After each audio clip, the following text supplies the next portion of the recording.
మీ అందరికీ తెలిసిందే 15 రోజుల నుంచి కూడా సరే కొత్త క్యాండిడేట్ తీసుకొద్దాం అనేది ఒక ప్రపోజల్ అంతా కూడా బయటకు రావడం జరిగింది. మాట్లాడిపోతాం ఇంకా బయటకు రావడం జరిగింది. దానివల్ల కొద్దిగా అందరూ కూడా కన్ఫ్యూజన్కి గురవుతా ఉన్నారు.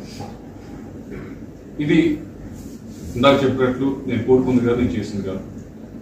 ఇది వేరు వేరు కారణాల వల్ల ఇలా ఫ్లైఓవర్ వచ్చింది.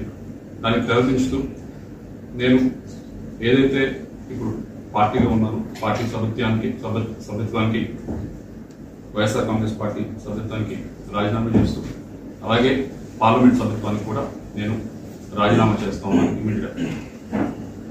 దీంతో అన్న కొద్దిగా ఈ కన్ఫ్యూజన్ అంతా కూడా ఇదంతా కూడా తొలగిపోతుందని చెప్పి ఆశిస్తా ఉన్నాను. నాకు ఈ 5 సంవత్సరాల నుంచి కూడా ఎంతో సహకరించారు. అటు రాష్ట్ర ముఖ్యమంత్రి గారు నన్ను యంగ్గా ఉండాలని నన్ను ఎంకరేజ్ చేసి ఎంపీగా నిల్చోబెట్టారు. దానికి అన్ని విధాలుగా కూడా నేను చేయగలిగాను.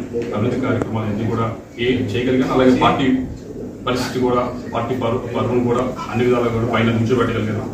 అలాగే కేవలం అదే కాకుండా ఎమ్మెల్యేలు కూడా పూర్తి స్థాయిలో ఈ 15-20 రోజులు చూశారు. మీ అందరూ కూడా ఏ విధంగా అయితే వాళ్ళు గట్టిగా కూడా ప్రయత్నించారు. వారందరికీ కూడా ధన్యవాదాలు తెలియజేసుకుంటూ మీ అందరి సెలవు తీసుకుంటాం. Thank you.